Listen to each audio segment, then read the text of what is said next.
Guys, sun's out, guns out. Summer is almost here. Let me ask you a question. Are you ready to unveil your beach bod? When you're well groomed, you feel more confident, and Manscaped's ready to ensure that you're looking good with their full body grooming and hygiene products. So now is the perfect time to level up with their Performance Package 4.0. Get the essential Lawnmower 4.0 waterproof, cordless body trimmer with a ceramic blade and advanced skin-safe technology to reduce grooming accidents. Inside the Performance Package, you're going to find the Crop Preserver deodorant and Crop Reviver toner along with the Weed Whacker 2.0 and 2 free gifts, the Shed travel bag and the patented high-performance Manscaped boxers. You can get 20% off plus free shipping just by using the promo code Chael at manscaped.com, or to make it even easier, just click on the link below. I was at a hotel in Las Vegas. The year would have been around 2007, 2008, somewhere right in here. I'm at a hotel, and it's just this beautiful gym. Like, you had to get in the elevator and go up, so you kind of got a view of the night sky as you're working out. I can't say that's ever happened. I mean, generally, they put gyms very low to the ground. Something in a basement is very common. Got this beautiful view. When you're done working out, you can go out onto the balcony. You can look at the whole Vegas Strip. Just beautiful. And there's a hot tub out there. When Matt and Lindland were doing a workout. So we get done with the workout, and I don't love to train on the road, by the way. Now, a lot of other guys are very good at it, and I have the discipline to go do it, but I don't love to do it. I've never used the words get a workout in. I've heard guys say, all right, let me get a run in, let me get a workout in, let me get a sweat in, let me get a sauna in. I've heard guys they get a workout in. At any rate, my point being, I must have been there for Matt's sake. We get done with the workout. We got on this beautiful balcony. We're looking all of Vegas, and we're doing hot tub. And there's a very charming young man in the hot tub when we get in. And he was the only one in there. Got his arms out. He got these great big long arms. A young kid, said he was 21. He recognized Matt Lindland and I. He ends up saying hello and says, hey, I know who you guys are. And he proclaims that he follows the sport. As a matter of fact, he's thinking of getting into it himself. So, we always try to be encouraging and nice to people. I hear that all the time. Oh, I'm getting into that. Oh, who do I talk to about getting into that? At any rate, this is the young man. He'd gone to Iowa Central Junior College, and his name is Jon Jones. This is my first time meeting Jon Jones. Now, I've actually brought that story up to him over time. He told me he didn't remember it. Fair enough. But I share this with you because it really was an interesting journey to watch.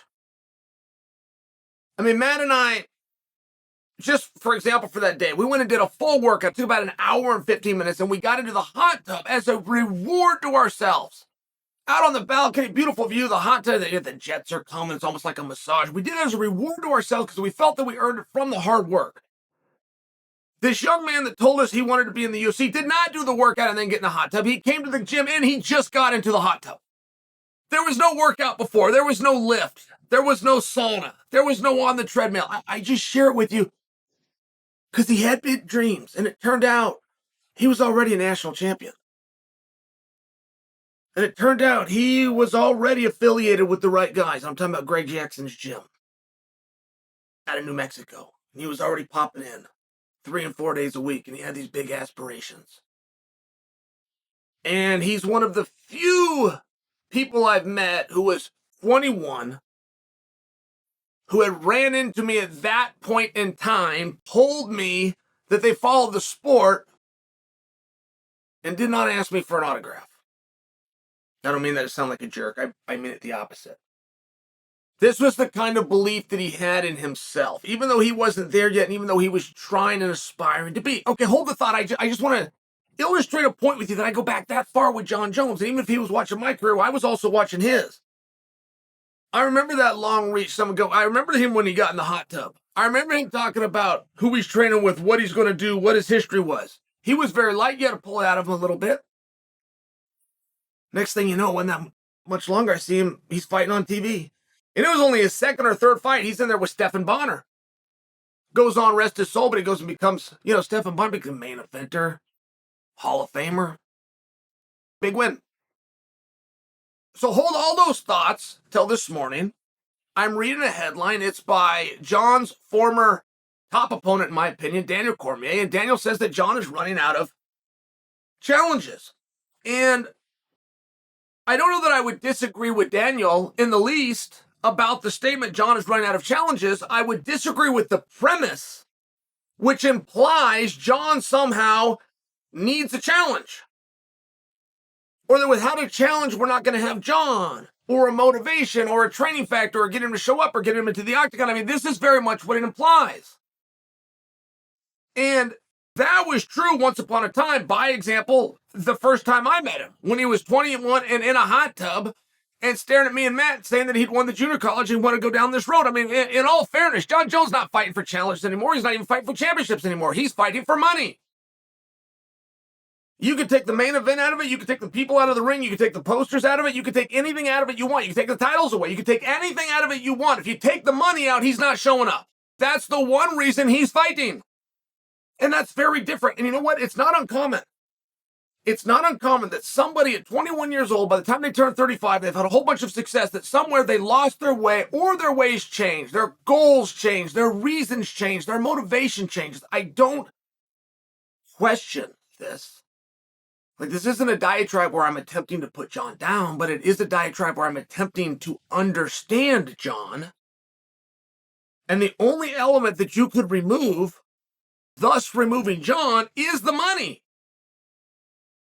This isn't a maybe. He fought one time in 3 years. And when he left 3 years ago and gave the belt back, went into seclusion and put on this, drank the protein and did the, whatever all that weird stuff was, it was all about making money. He never did an interview where he's talked about anything but the money. He talked about franchise or the championship or the heavyweight class. He didn't talk about any of that. He talked about, this is a way that I think I can get more attention to make more money. So I was very confused about this whole Jon has run out of challenges. In many athletes' careers, that would be a death nail. That would be the end of it. If they lost respect, if they lost fear of an opponent, if they lost fear for their opponents, if they read what was said about them and then they made the cardinal mistake of believing it, good or bad. As soon as you believe it, you got problems. A lot of those statements would be true and a lot of those statements would be fair. It just doesn't apply here. You have a guy, we don't have to guess what makes him tick. We don't have to guess what makes him show up. You could take the titles away. You could take the Stipes away. You could take the Sergis away. You could take the audience away. You take the money away. You're not going to have him. You keep the money there. You're going to keep Jon there.